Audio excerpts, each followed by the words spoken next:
धारूर तालुक्यातील एक मोठे सर्कल जे की भाजपचे बालेकिल्ला या ठिकाणी ओळखले जाते। या सर्कलचा विकास गेल्या 10 वर्षांमध्ये प्रीतमताईचा काळ होता। त्या काळामध्ये कशा पद्धतीने झाला, ठिकाणच्या भावना काय आहेत आपण जाणून घेणार आहोत। काय नाव आपलं? यामागचा काळ कसा वाटतो आणि आता पुढील उमेदवार पंकजताई मुंडे आहेत, त्याचप्रमाणे बजरंग सोनवणे आहेत, तर कुणाला पसंत आहे आपली?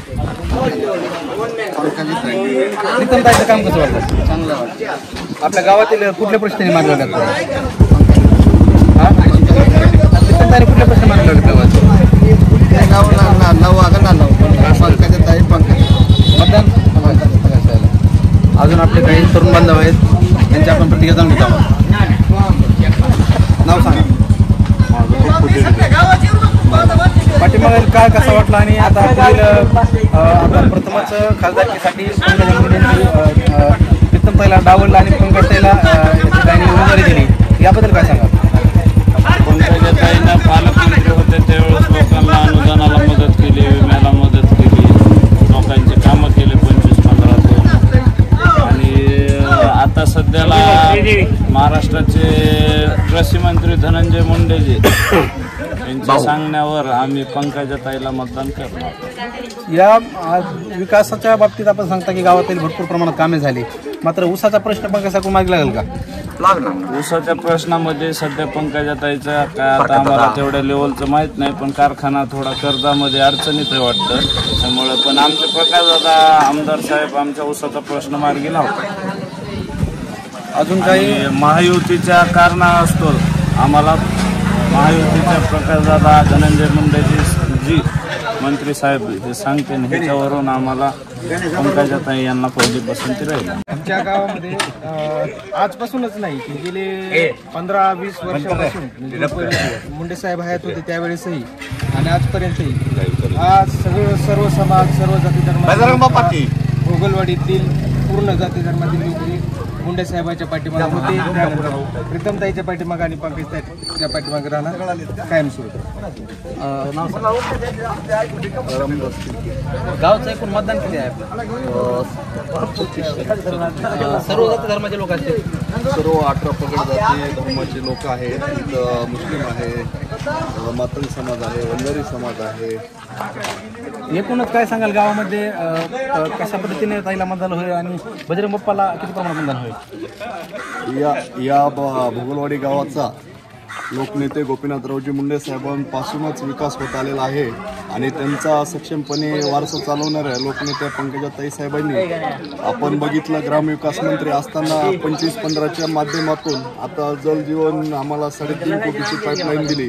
आमच्या गावामध्ये रस्ते चांगले झाले, पहिले रस्ते नव्हते, गावात पाण्याची सोय झाली आणि मोदी साहेबांनी गॅस उज्ज्वलासारखी योजना असेल, पुन्हा विविध केंद्राच्या सुविधा मोठ्या प्रमाणात दिल्या। शेतकऱ्यांना नुसता मेसेज वाजला की लगेच शेतकरी म्हणते आलो 2000 रुपये, आले मोदीचे मला 6000 रुपये। अतिशय भारतीय जनता पार्टी आणि महायुतीच्या अतिशय चांगला उमेदवार दिलेला आहे पंकजताई साहेबांच्या माध्यमातून।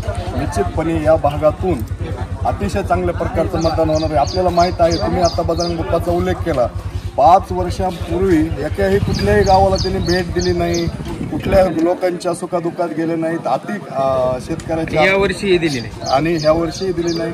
शेतकऱ्याच्या मोठ्या प्रमाणात मध्ये गारपीट झाली, शेतकऱ्याची नुकसान झाली, ते स्वतःला शेतकरी पुत्र म्हणून हे करून घेतात आणि शेतकऱ्याच्या कुठल्याही सुखादुःखात नाहीत। ते मला तर असं वाटतंय शेतकरी पुत्र नसून ते गांजा तस्करी करणारं एक चंदन तस्करी करणारं एक हे, त्यांना गोरगरिबाची जाणीवच नाही। आणि तुम्हाला सांगतो, लोकनेते गोपीनाथरावजी मुंडे साहेबांनी 18 पगड जातीला घेऊन चालण्याचं काम केलेलं आहे। निश्चितपणे या बीड जिल्ह्याची मायबाप जनता अतिशय सुज्ञ आणि हुशार आहे।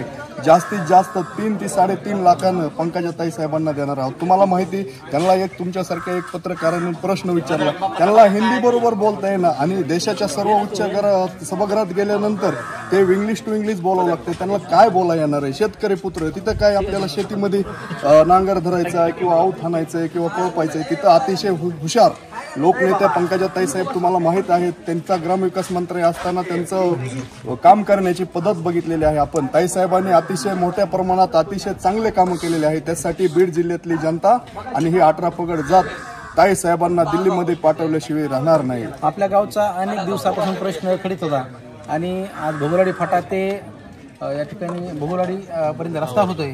कोणाच्या माध्यमातून होतोय रस्ता? हे लोकनेते पंकजाताई साहेबांना आम्ही आमचे गावची ग्रामपंचायत भारतीय जनता पार्टीच्या ताब्यात आल्यानंतर आम्ही एक शिष्टमंडळ घेऊन गेलो. त्यावेळेस ताई साहेबांना विनंती केली की भोगलवाडीचा रस्ता अतिशय बिकट परिस्थितीत आहे, अतिशय खराब झालेला आहे. ताई साहेबांनी लगेच संबंधित अधिकाऱ्यांना बोलल्या, लगेच हे केलं. ग्रामविकास मंत्री गिरीश भाऊ महाजे त्यांना बोलले आणि लगेच तात्काळ प्रश्न मार्गी लावला. तुम्ही येताना बघितलं असेल, तुम्ही आता येताना पाहिलं असेल रस्त्याचं काम अतिशय जोमानं चालू आहे, मोठ्या प्रमाणात चालू आहे. आपण बघत आहोत भारतीय जनता पार्टीच्या काळात आणि भारतीय जनता पार्टीच्या उमेदवाराला का निवडून द्यायचं. आपण बघितलं हे पंढरपूरकडे जाणारा मेन हायवे पहिलं इतके खड्डे होते, माजलगावला जायचं झालं तर 2-2 तास, आता 15 ते 20 मिनिटात माजलगावला जाते. रस्ता काही तरुणांनी पाठीमागे सांगितलं होतं रस्ता निकृष्ट होतो म्हणजे 1 फुटाचा कमी भरतोय. यामध्ये आपण ते संबंधितांना कल्पना दिली का अधिकाऱ्यांना? बरोबर, युवकांनी जे प्रश्न मांडला होता अतिशय महत्त्वाचा होता, थोड्याफार प्रमाणात कमी व्हायला होता. लगेच आम्ही संबंधित अधिकाऱ्यांना बोलून ते जे एस्टिमेट प्रमाणे आता एस्टिमेट प्रमाणे अतिशय चांगलं काम व्हायलेलं आहे. सहकार्य कर्मचाऱ्यांना सहकार्य केलं आणि गावकऱ्यांनी सहकार्य केलं. हे अनेक दिवसापासून भोगलवाडी फाटा ते आसवाल्याचा रस्ता प्रलंबित होता, ते प्रश्न मार्गी लागला. आता जागोजाग पुलं व्हायला लागलेत, इकडल्या भागात रस्ता व्हायला.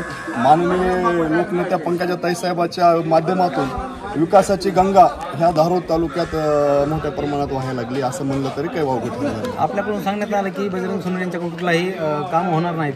पंकजाकडून भरपूर प्रमाणात कामं झालेत, तर त्यांनी कामं तर केले नाहीत, पण प्रचारासाठी आपल्या गावात आले होते. अहो, प्रचारासाठी सोडून द्या, आमच्या सर्कलमध्येच नाहीत. आम्ही कसल्या प्रकारचं मतदान मागायचं नाही, त्यांना एक अशी मगरुळी. आता आपण बीड जिल्ह्याचा लोकसभा लढवत असताना आपण एक उमेदवार म्हणून जास्तीत जास्त मतदाराला कसं भेटतो आपण बघितलं. माननीय लोकनेते एवढं मोठं हिमालयासारखं नेतृत्व असताना त्यांनी गाव जाऊन प्रत्येकाच्या ताईसाहेब आमच्या गावात आल्या, आमच्या शेजारच्या गावात आल्या, असंच मधून गेल्या. पिंपरवाडा असन, आसवाला असन, इकडं आसरडव सर्कल असन, प्रत्येक गावागावाला भेटी दिल्या. प्रत्येक मायबाप जनतेला हात जोडून विनंती केली की मला मतदान करा. असा म्हणजे एकदम शांत आणि संयमी उमेदवार लाभलाय. खरोखर बीड जिल्ह्याच्या जनतेचं भाग्य आहे. लोकनेते पंकजाताई साहेबासारखा आम्हाला एक सुज्ञान आणि तज्ञ उमेदवार भेटला. निश्चितपणे तुम्ही बघितलं रेल्वेचा प्रश्न आपला बीड जिल्ह्याचा अनेक दिवसापासून प्रलंबित होता. लोकनेते गोपीनाथरावजी मुंडे साहेब अनेक वेळेस रेल्वेसाठी संघर्ष केला. आता ते रेल्वेचं काम होत आलेलं आहे. आपण बघतो आपल्याला साधं एखादं घर बांधायचं असलं तरी 1-2 वर्ष लागते. एवढा मोठा 30-40-50 वर्षाचा प्रश्न आता मार्गी लागला. अतिशय रेल्वेचं दर्जा काम व्हायलंय आणि निश्चितपणे निवडणूक आहे आणि त्या बाजूने पंकजाताई मुंडे, दुसऱ्या बाजूने बजरंग सोनवणे. तर विकासाच्या बाबतीत कुणाला पसंती आपली? आपली पसंती बजरंग बाप्पाली. महादेव हरिभाऊ मुंडे हे आमचं नाव आहे, ऐकून घ्या. आमची पसंती फक्त बजरंग बाप्पा सोनवणे. त्या माणसं आपली इच्छा आहे, ते माणूस चांगला आहे. हे पंकजाताईंना आमचं आहे का नाही? काय वाटतंय आपली त्यांच्या पार्टीतून या गावात रस्ते त्यांनी झालेले, तर लक्ष्मी आईचं मंदिर त्यांनी बांधलेलं आहे. शरद पवारच्या पैशानं बांधलेलं आहे.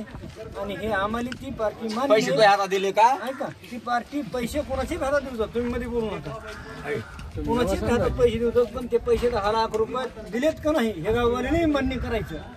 कुणी शरद पवार कोणाचा माणूस गावात नाही, पण त्यांच्याच एखाद्या आता उमेदवारांना एखाद दिले असतील, फंडामधून दिलेच असते ना.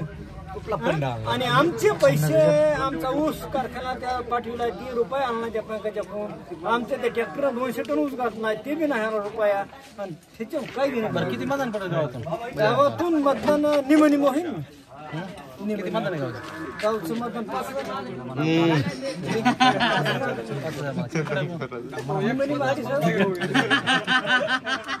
बरं, दिल्लीला पाठवायचं बजरंग बाप्पाला?